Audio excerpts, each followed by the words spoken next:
Well, elsewhere in the Middle East, imagine a summer camp teaching children how to make holy war against their enemies. Yeah, believe it or not, it's happening at some Palestinian camps. And what's worse, American tax money could be helping pay for the facilities where these lessons on jihad are held. Chris Mitchell has more in tonight's Focus Reports.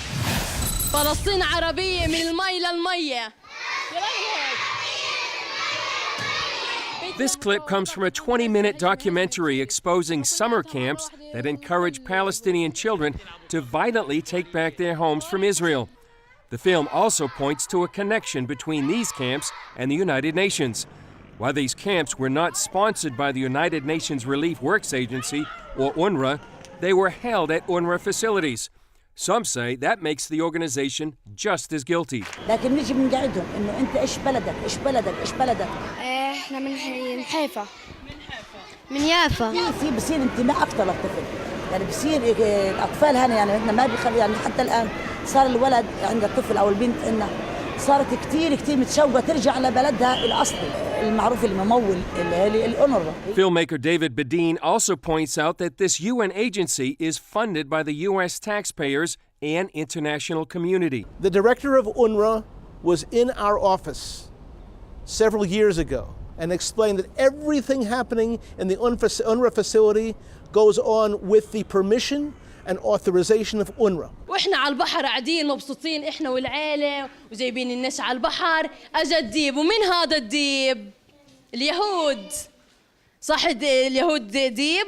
شو عملوا لنا؟ شو عملوا اليهود فينا؟ طرونا وشردونا وقتلونا وطخوا اهالينا. UNRWA takes care of millions of Palestinian refugees. In fact, the Palestinians are the only refugee group with its own separate UN agency. A spokesman told CBN News that UNRWA was not involved in the camps. It isn't an UNRWA summer camp. It has absolutely nothing to do with UNRWA. Further investigation shows that UNRWA allowed a third party to use the facility for the camps. Israel says UNRWA is still responsible. They acknowledge that this happened, and they've discontinued relations with a third party who was using their facilities. Foreign Ministry spokesman Paul Hershen says the West and the world should still be concerned. And it's not the first time it's happening in UNRWA facilities, even if it's not UNRWA itself who's doing it. You know, it's my money and your money. It's taxpayer money that's funding them.